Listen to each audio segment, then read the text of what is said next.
Wears امریکی F B آئی حکام نے ایک جوہری انجینئر اور ان کی اہلیہ کو نیوکلیئر آبدوزوں سے متعلق خفیہ معلومات اور ان کے ڈیزائن ایک دوسرے ملک کو فروخت کرنے کی کوشش کرتے ہوئے گرفتار کر لیا ہے۔ جوناتھن اور ڈائنا ٹوئبے کو 1 سال تک چلنے والی خفیہ کارروائی کے بعد گرفتار کیا گیا۔ اس جوڑے نے مبینہ طور پر انتہائی حساس معلومات ایک غیر ملکی نمائندے کو بیچیں، لیکن یہ غیر ملکی نمائندہ دراصل ایف بی آئی کا ایک انڈر کور خفیہ ایجنٹ تھا۔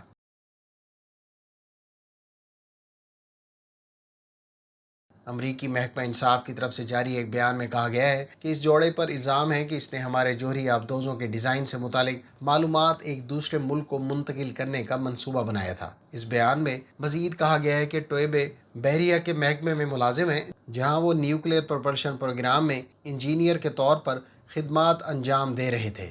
انہیں خفیہ سیکیورٹی کلیئرنس بھی ملی ہوئی تھی اور انتہائی خفیہ اطلاعات تک ان کی رسائی تھی۔ حکام کے مطابق یہ منصوبہ تو اچھا تھا لیکن ناکام ہو گیا۔ اس فرد نے 1 اپریل 2020 کو ایک غیر ملکی حکومت کو خفیہ معلومات کے نمونے اور مزید انتہائی خفیہ معلومات فروخت کرنے کے حوالے سے بھی بات چیت کرنے کی خواہش کی تھی۔ ٹوئبے اس غلط فہمی میں رہے کہ وہ جس فرد کے ساتھ معاملات کر رہے ہیں وہ ایک غیر ملکی حکومت کا نمائندہ ہے، حالانکہ در حقیقت وہ ایف بی آئی کا خفیہ ایجنٹ تھا۔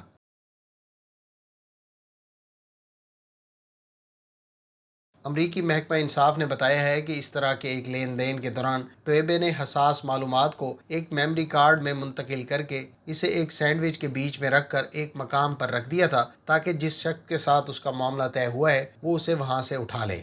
اس پورے عمل کے دوران ان کی بیوی اس پر نگاہ رکھے ہوئے تھی۔ ٹوئبے کو اس مخصوص کام کے لیے کرپٹو کرنسی میں $30,000 کی رقم ادا کی گئی تھی۔ اسی طرح کے ایک دوسرے واقعے میں ٹوئبے نے میموری کارڈ کو ایک چیونگم کے پیکٹ میں چھپا کر ایک جگہ پر رکھ دیا۔ اس کام کے لیے انہیں $70,000 ملے تھے۔ ملتے ہیں نیکسٹ ویڈیو کے ساتھ، اپنی دعاؤں میں یاد رکھیے گا۔ اللہ حافظ۔ پاکستان زندہ باد۔